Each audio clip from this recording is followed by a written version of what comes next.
સંઘઈનો વડ. જય સ્વામિનારાયણ. આજે આપણે બધા મહારાજની અપરંપાર કૃપાથી પીપલાણાની દિવ્ય ભૂમિ પર આપણા દર્શનનો લાભ મળ્યો છે. પ્રવાસની અંદર મહારાજની ખૂબ ખૂબ કૃપા છે.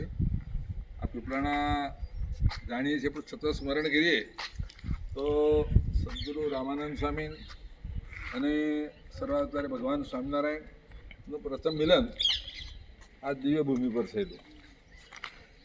48 મિનિટ સુધી મહારાજ અને સદગુરુ રામાનંદ સ્વામી બાસ ભરીને રહ્યા અને અહીં આગળ મહારાજે અપરંપાર લીલાઓ કરી. ઉજત નદી જે છે એ ઉપર ચોમાસાની ઋતુ હતી, ઘણું પાણી હતું. તો મહારાજ નીલકંઠ વર્ણી ઉપર નદીના પટ ઉપર જળ ઉપર કરીને ત્યાં પોતાની પધરામણી કરી. આ સંઘાઈ વડની લીલા આ એક વડ છે. અહીં હજારો ભૂતો રહેતા હતા. એ બધાને મહારાજે મૂર્તિના સુખમાં લઈ જવાનો કોલ આપ્યો અને વડને વડવા પર ઘણી વખત હિંચકા ખાતા છે. આ બધી દિવ્ય રમણીય ભૂમિ છે.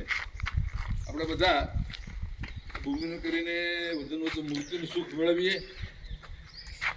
ધન્ય ધન્ય પીપલાણા નીરજ રે, અહીં પ્રગટ બેઠા તા મહારાજ રે.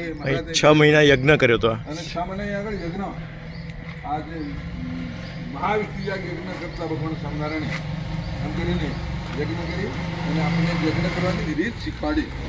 એવા મહારાજ ભૂમિ પર વારંવાર પોતાની લીલાઓ કરી અને આપણે સૌને તમામ સત્સંગીઓને એક જબરદસ્ત વ્યાપી સત્રે આ મંદિરમાં સૌ આવ્યા તો ગિરીશ ભગતને સંતોએ આપણને ખૂબ પ્રેમથી જમાડ્યા. એક નવું શીખવા મળ્યું. જે રસ્તા ના કે ને જેને બોલે એને બે એવો રિવાજ છે. વાતો નહીં કરવાની, ગપ્પા નહીં મારવાના, નહીં કરવાની, મોટી વાતો નહીં કરવાની. મહારાજની મૂર્તિ તારીને જમવાનું અને જે વાતો કરે એ ભૂલું એને તરત સમય લાડુ ડાલ દેતા. એટલે આપણે એક સારી બાબત છે કે મહારાજની સ્મૃતિ સહિત જમવાનું છે. એવી એક રીત, અદ્ભુત રીત છે. સરસ મજાનો આકર્ષક ગેટ અને જ્યાં આગળ દીક્ષા આપી એનું અત્યારે કામ જોશમાં ચાલી રહ્યું છે. એને પણ હવે અમે હમણાં દર્શન કરવા માટે જઈ રહી છીએ.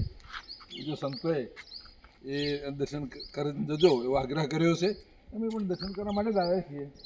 સરસ મજાનો બગીચો છે. આજે અમે અમારું ક્ષમાયાતના પર્વની સભા હતી એ પણ અહીં બેસીને ગુરુજીની આજ્ઞા પ્રમાણે લાભ લીધો અને ક્ષમાયાતના પર્વની સેલિબ્રેશન કર્યું. જય સ્વામિનારાયણ મહારાજ. જય સ્વામિનારાયણ.